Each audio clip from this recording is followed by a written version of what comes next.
Jadi komponen aktif itu adalah komponen dari alat ortolepasan yang menghasilkan gaya untuk menggerakkan gigi. Nah, kalau komponen retentif tadi dia tuh diem, tidak boleh memberikan gaya tekanan apapun kepada gigi. Kalau komponen aktif, dia ini nanti tugasnya yang memberikan tekanan pada gigi sehingga terjadilah pergerakan gigi sesuai dengan yang kita harapkan, gitu. Nah, komponen aktif ini tuh ada 4, secara garis besar ada 4, ada labial bows, ada spring, screw, dan elastik. Nanti di masing-masing bagian ini ada banyak banget contohnya dan indikasi penggunaannya. Nah, yang pertama adalah labial bow. Labial bow atau disebut juga dengan labial arch itu adalah suatu kawat melengkung yang menempel pada bagian labial gigi-gigi. Ya kayak gini ya gambarnya ya, labial bow atau labial arch. Fungsi dari labial bow sendiri itu ada 3. Yang pertama, untuk meretraksi gigi-gigi depan ke arah lingual atau palatal. Kemudian yang kedua, untuk mempertahankan lengkung gigi dari arah labial. Kemudian yang ketiga, untuk mempertinggi retensi dan stabilitas alat. Jadi si labial arch ini seperti agen ganda, dia selain bisa komponen aktif, selain bisa memberikan tekanan ke gigi untuk mengoreksi gigi, dia juga bisa memberikan retensi gitu. Jadi makanya di alat ortolepasan saat ini, kalau misalnya kita udah pakai ada glamour di kedua sisinya, terus juga udah ada labial arch di bagian anterior itu udah cukup untuk memberikan retensi. Tambah lagi kan nanti masih ada plat akriliknya ya, jadi itu udah cukup. Lalu si labial arch atau labial bow ini dibuat dengan wire yang ukuran 0,7 mm. Labial bow ini ada banyak macamnya, ada maaf ya tipe ya teman-teman ya. Ada 7 macam. Ada short labial bow, ada long labial bow, ada split labial bow, ada reverse labial bow, ada Roberts retractor, Mills retractor, dan high labial bow with apron springs. Nah, secara umum indikasi dari labial bow itu untuk retraksi gigi anterior. Jadi untuk meretraksi gigi anterior pada kasus yang dia itu protusi gitu. Nah, cara aktivasinya itu dengan cara menekan yulup atau dengan mendekatkan ini yulup yang mesial sama distalnya itu dipencet, dideketin lah, gitu. Kecuali pada jenis-jenis tertentu. Jadi ini nggak semua dari labial bow, cara aktivasinya seperti ini. Secara umum aja, secara umum dia aktivasinya dengan cara didekatkan, dan cara ditekan atau ditutup lah istilahnya yulupnya. Kalau di buku bahasa Inggris close the yulup kayak gitu. Tapi ada nanti salah satu jenis yang dia itu justru aktivasinya bukan ditutup, bukan dideketin, tapi malah dibuka kayak gitu. Oke ya, lanjut ya. Nah, bagian-bagian dari labial bow. Labial bow itu bagiannya secara umum ada 4, ada yulup, ada lengkung labial, ada basis, dan ada pundak. Yulup itu bagian yang ini, jadi dia itu bagian kawat yang melengkung, bentuknya seperti huruf U, makanya disebut dengan yulup. Nah, yang harus diperhatikan ketika kita membuat yulup ini, itu jadi kaki mesial, ini kaki mesial, ini kaki distal ya, sebelah sini. Kaki mesial itu harus ada posisinya di daerah sepertiga mesial dari gigi. Ini misalnya contohnya di gambar ini, yulupnya itu diletakin di gigi caninus kanan atas, gigi 1/3. Nah, jadi kaki mesialnya itu berawal atau letaknya itu ada di sepertiga mesial dari gigi 1/3. Tuh. Terus kaki distalnya ada di mana? Ada di interdental. Ada di interdental antara gigi 1/3 dan 1/4. Lalu puncak yulupnya ini nggak boleh mepet-mepet sama margin gingiva, harus minimal 2 mili di atas margin gingiva supaya ini tuh nggak melukai gingivanya nanti kalau dipakai gitu ya. Kalau ini luka kan nggak enak pasiennya pakai, nanti nggak dipakai jadi sama aja dong. Karena piranti ortolepasan itu sekalinya nggak dipakai beberapa hari, hasilnya nggak optimal. Balik lagi nanti ke sebelum kondisi sebelumnya kayak gitu. Lalu bagian kedua itu ada lengkung labial. Lengkung labial itu bagian kawat yang horizontal ini. Jadi si lengkung labial ini membentuk sudut 90 derajat sama kaki mesial daripada yulup. Yang ini tuh sudutnya 90 derajat kira-kira. Nah, melengkung terus menempel pada permukaan labial gigi anterior. Posisinya ini tuh harus berada paling nggak tuh di tengah-tengah gigi ya. Terutama di di gigi tengah-tengah dari gigi sentral kayak gitu.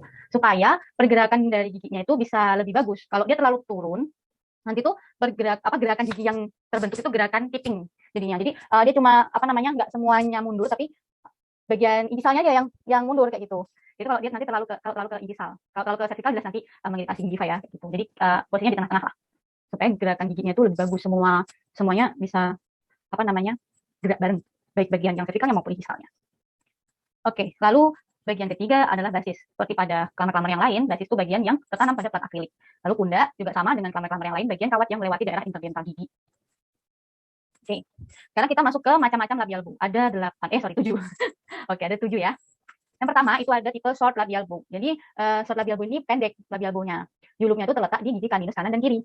Biasanya dibuat dengan kawat ukuran 0,7 sama ya seperti yang pada umumnya. Lalu dia ini biasanya indikasinya untuk piranti retainer gitu. Jadi bukan untuk plat aktif. Kalau plat aktif itu nanti lebih ke jenis yang lain, ya, yang long labial bow, bukan yang short. Kalau yang short itu lebih ke sebagai retainer kayak gitu. Kalau mau bikin retainer bisa pakai short labial bow ini. Mengapa kok si short labial bow ini jarang dipakai pada plat aktif? Itu karena dia tuh kan pendek ya, kawatnya. Jadi dia tuh nggak bisa koreksi sampai C-nya, cuma 4 gigi ini, kemampuannya ini terbatas banget. Terus karena dia ini lengkung labialnya tuh pendek, cuma melibatkan 4 gigi doang, jadi dia tuh kaku dan kurang fleksibel kalau dibandingkan dengan labial bow jenis yang lain. Gitu. Nah, jenis yang kedua adalah yang long labial bow. Nah, yang long labial bow inilah yang lebih banyak dipakai, lebih disarankan lah dipakai sebagai komponen aktif dari plat aktif gitu. Bedanya kalau si short labial bow itu yulupnya ada di gigi caninus, kalau long labial bow yulupnya ada di gigi premolar pertama. Tuh.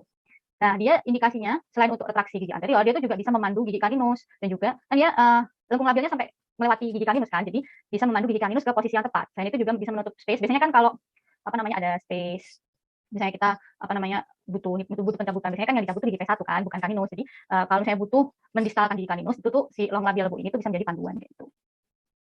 Nah, selanjutnya tipe yang ketiga itu disebut dengan split labial bow.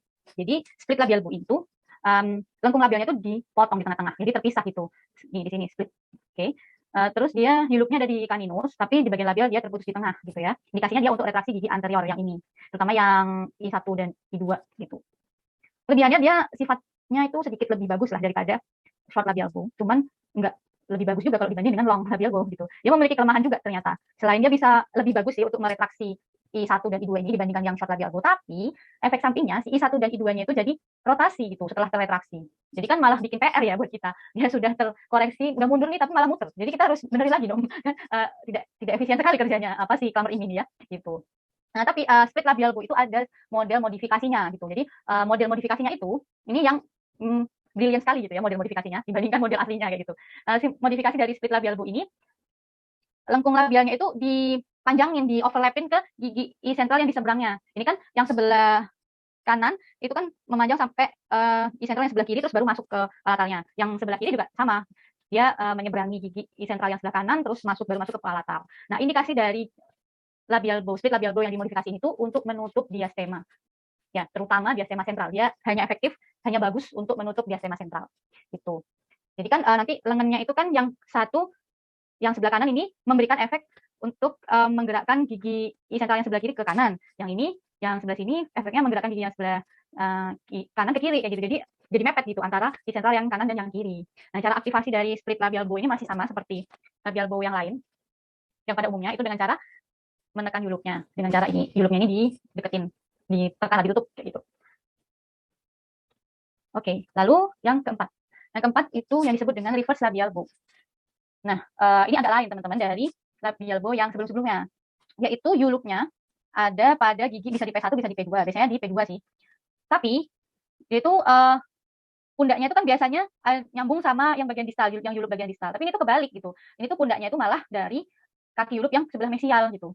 Jadi istilahnya dia biasanya kan yang mesial terus belok ke gingival. Nah, tapi yang ini enggak, yang ini tuh yang reverse labial bow tuh masih lurus sampai ke distal, terus baru naik ke gingival gitu. Pundaknya ada di sisi mesial dari giginya, bukan di sisi distal kayak gitu. Kalau di yang sebelum-sebelumnya misalnya ini nih, misalnya yang jelas sih. Ya, misalnya ini kan pundaknya itu ada di sisi distal dari gigi yang diberi yulup ini, ya kan? Kalau yang reverse itu pundaknya ada di sisi mesial dari gigi yang dikasih yulup kayak gitu. Nah, indikasinya itu untuk menutup space yang terletak di sebelah distal gigi caninus pada kasus pencabutan gigi P1. Jadi kalau gigi P1-nya ini dicabut itu terus mau meretraksi si caninusnya. Nah, itu bisa digunakan ya reverse labial bow ini. Itu. Nah, yang perlu diingat dari reverse labial bow ini, selain dia yulupnya kebalik, dia juga aktivasinya kebalik juga dari labial bow yang pada umumnya. Kalau yang pada umumnya, ini kan yulupnya dipentet ya untuk aktivasinya. Tapi kalau yang ini, aktivasinya itu justru labial bow-nya dilebarin gitu. Kebalikan, reverse namanya juga reverse, ya kan? Reverse kan dibalik, jadi aktivasinya pun kebalikannya. Tuh. Nah, ini nih ya skemanya. Kalau yang B ini tuh setelah dia diaktifin, nah setelah dia dilebarin itu kan jadi begini ya bentuknya ya, jadinya begini, terus dilebarin nih jadi begini. Nah, biasanya labialnya itu akan sedikit turun, tapi nanti kita balikin lagi si lengkung labialnya ini ditekan ke arah giginya. Jadi 2 step lah istilahnya melebar aktivasinya tuh. Setelah dilebarin, bagian lengkung labialnya itu ditekan ke gigi, jadi dikembaliin ke posisi semula gitu. Nah, lalu yang model kelima itu ada yang disebut dengan Robert retractor. Nah, Robert retractor itu tuh dia bedanya dengan labial bow yang sebelum-sebelumnya, yaitu di yulupnya ini, puncak yulupnya ada coilnya ini. Robert dia ada coilnya.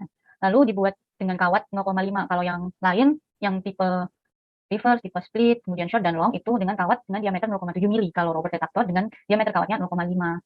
Dan selain ada coil, dia juga ada tube dari stainless steel ini yang di bagian distal dari yulupnya. Indikasi dari Robert retractor itu untuk meretraksi gigi anterior yang kasus overjetnya itu lumayan besar. Tuh. Nah, aktivasinya itu dengan cara mengecilkan coilnya. Kemudian yang keenam ada yang namanya Mills retractor. Mills retractor itu dia ada tambahan horizontal loop. Jadi ini nih yang disebut dengan horizontal loop.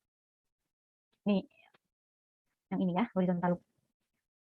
Terus biasanya dia itu dibuat dengan kawat ukuran 0,7 mili dan indikasinya dari Mills retractor ini untuk retraksi gigi anterior yang kasus overjetnya lebih dari 4 mili. Selain itu dia juga bisa digunakan untuk menyelaraskan 4 gigi. Nah, jadi apa namanya?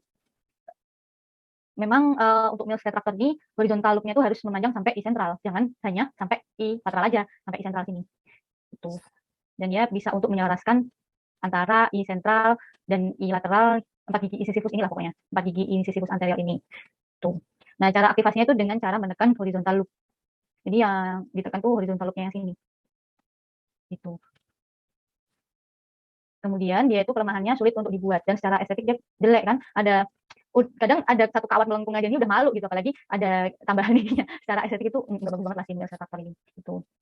Selain sulit dibuat juga secara estetik dia kurang baik. Jadi kalau kasusnya mungkin masih bisa menggunakan pilihan yang lain, lebih diutamakan pilihan yang lain dulu daripada si Mills retractor ini. Gitu. Nah, yang terakhir, yang ketujuh, itu ada high labial bow with apron spring. Jadi, kenapa disebut dengan high labial bow? Karena si lengkung labialnya ini ada di gingiva, letaknya tinggi gitu. Bukan di permukaan labial gigi lagi, tapi ada di gingiva dia, gitu ya. Nah, dia terdapat dua komponen. Ada Wifi base arch wire. Base arch wire itu yang ini ya, yang di atas ini, yang apa namanya, ada di gingiva. Terus ada komponen satu lagi yang disebut dengan apron spring. Jadi dia kawatnya di apa namanya ya? Kawatnya itu dipatri atau dilengkungin di arch wire ini, di wifi arch wire ini. Tuh. Kemudian indikasinya dari labial bow yang tipe ini tuh untuk retraksi gigi anterior yang overjetnya besar. Tuh. Terus ini dia nggak harus untuk 2 gigi, bisa buat langsung 4 sampai I lateral itu juga bisa. Gitu. Bisa didesain untuk 1 atau 2 atau 3 atau 4 gigi. Nah, tapi kelemahannya dia ini rentan mengiritasi ya, soalnya kan dia nempelnya ada di di gingiva ini. Jadi rentan menyebabkan iritasi dari gingivanya. Karena di ini kan ada spring yang dikaitkan ke base wire-nya kan. Nah, ini kalau misalnya tajam atau apa atau dia apa namanya nggak halus lah istilahnya, pas dipakai nanti gingivanya lawan kena kayak gitu. Nah, aktivasi dari labial bow yang model ini itu dengan cara mendorong lengan dari apron spring ke arah gigi. Jadi didorong ke sana, ke arah giginya pokoknya, ditekan arah giginya si apron spring ini. Gitu.